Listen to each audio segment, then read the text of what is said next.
A scream cut through the quiet Tennessee hills on a warm June evening. Sharp, sudden, and unforgettable. It was the kind of sound that freezes time, sending a chill straight through anyone who hears it.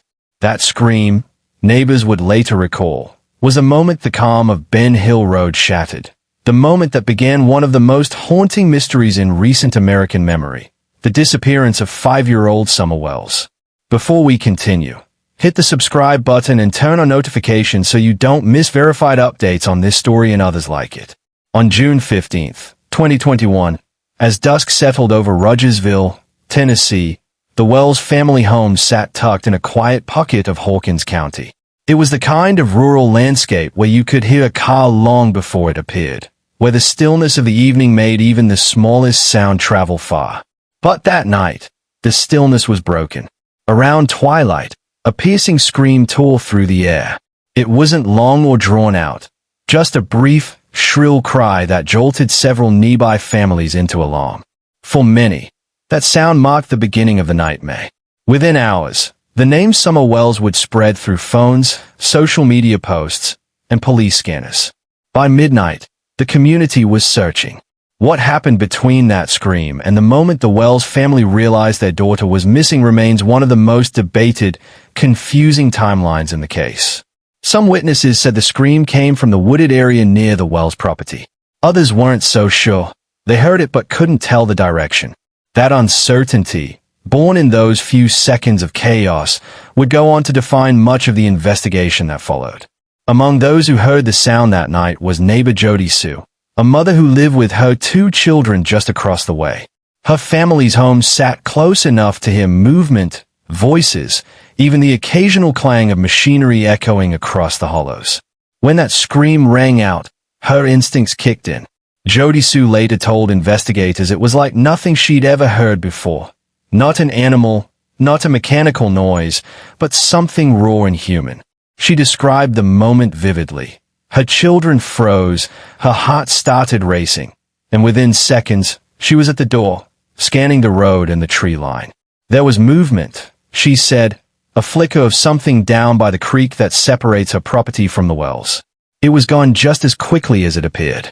Her family's reaction that night, stepping out to look, calling out, and trying to trace the sound, became one of the earliest actions documented in the case.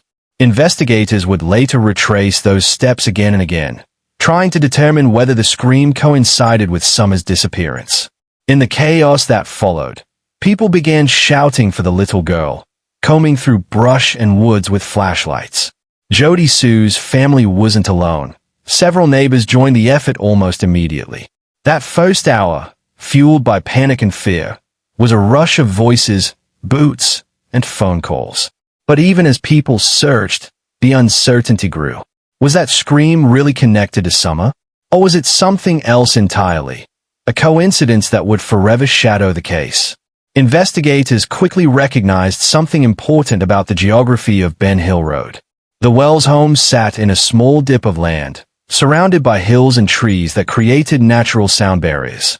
Above it, 2 properties overlooked the area, spots neighbors came to call the Sentinels. From those vantage points, residents could see and hear almost everything that happened on the road below. That's where Jody Sue lived. Her property, one of the Sentinels, became central to the investigation not just because she heard the scream, but because of her view. Her family's location meant they were among the few who could have noticed unusual movements or sounds that day. The TBI and FBI returned to that location several times, mapping sound paths and lines of sight. They wanted to know how far a scream could carry in that terrain. Hills and dense vegetation could muffle sound or twist its direction, meaning what seemed to come from one side of the valley might actually have originated elsewhere. Investigators also examined how sound might have traveled if the scream came from the Wells property itself, whether it could have been audible from Jody Sue's house or distorted by echo. The results were inconclusive, but the testing reinforced just how complex this search was. In the mountains of rural Tennessee, even a single sound can become a mystery. While the scream is the moment most people remember, witnesses also reported other strange activity earlier that day. Jody Sue and other neighbors said they'd heard vehicles driving up and down the road, unusual for a weekday afternoon in such a quiet area. There were also accounts of metallic noises, like something hitting metal, echoing across the hollows. At first, no one thought much of it. In a rural community, sounds like that aren't rare. People work on cars, farm equipment, and trailers. But after summer vanished, those noises took on a new weight. Could they have been connected? Witnesses mentioned seeing unfamiliar vehicles parked near turnoffs along the road. One report described a pickup truck, another, a faded SUV. None of those vehicles were ever confirmed to be involved, but each was logged and followed up on by investigators. The timing of those movements became critical, especially when compared against the window between the scream and the moment Summer was reported missing. Detectives worked to establish a minute-by-minute timeline. Every sound, every vehicle sighting, and every witness account was lined up against phone records, call logs, and police dispatch times. Still, gaps remained, frustrating, elusive holes that kept the timeline from locking into place. As part of that effort, investigators spoke with Jody Sue multiple times. Her recollection was treated as a vital piece of the puzzle. Each interview was a chance to clarify details, the exact time she heard the scream, how long it lasted, what direction it came from, what she did immediately after. Some wonder why she was questioned so many times. But investigators explained that in cases like this, repeated interviews are standard. Memories can shift, not out of deceit, but because of how the human brain processes trauma. Detectives need to see which details stay the same and which change, to determine what's most reliable. In those sessions, Jody Sue's story remained largely consistent. A short, sharp scream, a feeling of alarm, and a quick move to check outside. Her description didn't waver, even months later. Still, without physical evidence or a matching report from another witness pinpointing the same sound, the account could not confirm what happened to Summer. While interviews continued, search teams combed through acres of terrain. Helicopters hovered over ridges. K-9 units traced possible scent trails, some leading down the road before disappearing entirely. The investigation grew massive, hundreds of tips, hours of searches, and still, no sign of Summer. Despite months of work, the search produced no definitive evidence of abduction or foul play.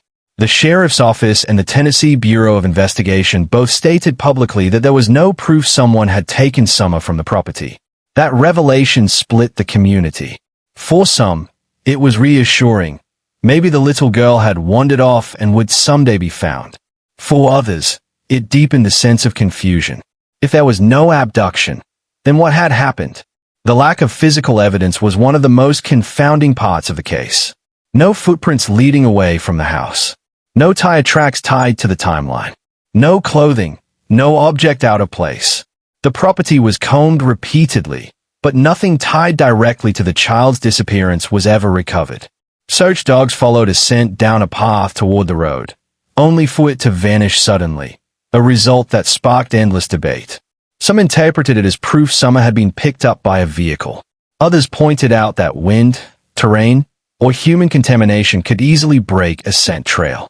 As days turned into weeks, and weeks into months, the scream began to stand out even more.